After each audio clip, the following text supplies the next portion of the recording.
Hi guys, well in this video what I want to do is explain to you why it is that the third little piggy was the one that became wealthy. But before I do that, let me introduce you to my three little pigs. So my three little pigs are three friends of mine that I caught up with for a drink just before Christmas.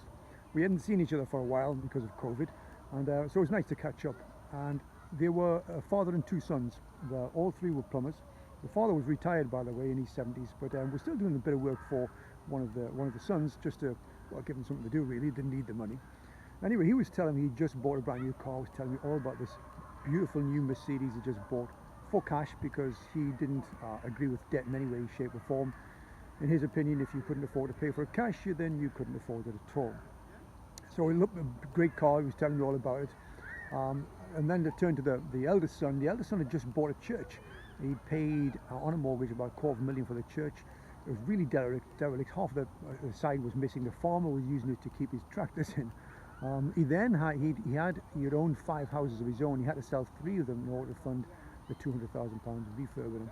I remember saying to him, I said, well, there's your pension gone, mate, so you're going to have to sell the church again just to start your pension. I said, is that your plan, or are you going to buy some more property? And he says, well, Perry, if I'm honest with you, I haven't really thought that far through yet. And then I turned to the youngest son. Now, the youngest son had bought some rental properties for students in Durham a while ago. And as I said, I hadn't seen him for a while. And he says to me, he says, Perry, you know that new student rental I was going to buy? I said, well, actually, I bought it.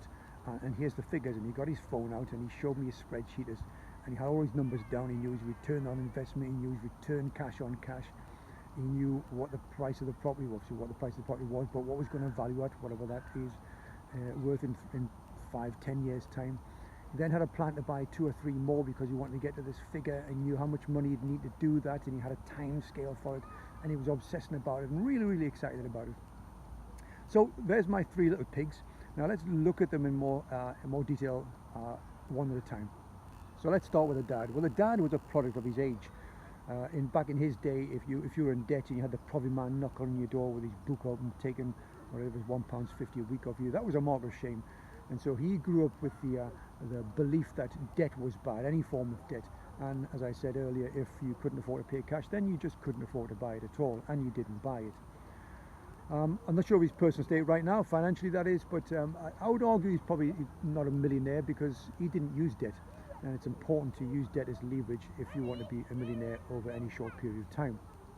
But you know, whichever you look at it, to get to his age, his mortgage is paid off, and he had enough wherewithal cash to put his hand in his trouser pocket and pull out enough to buy a brand new Mercedes.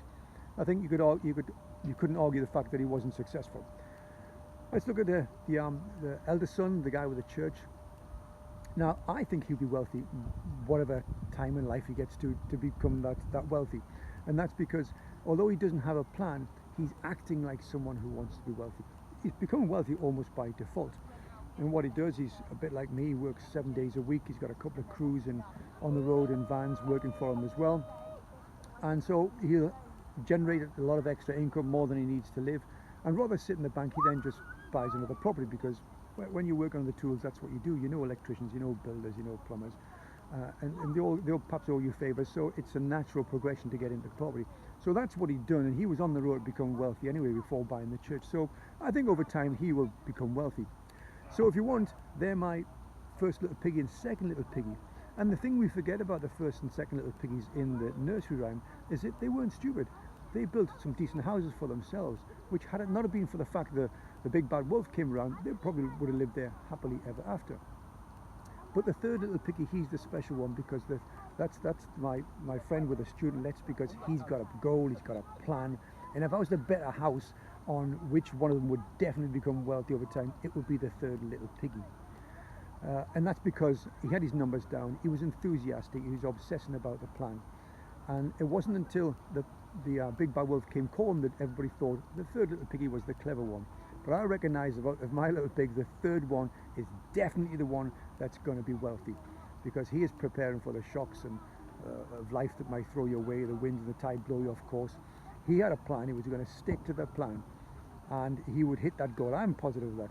So he's my third little piggy. So the moral of the story is, you need a goal, you need a plan, and you need to be the third little piggy. Don't be stupid and don't be normal, guys.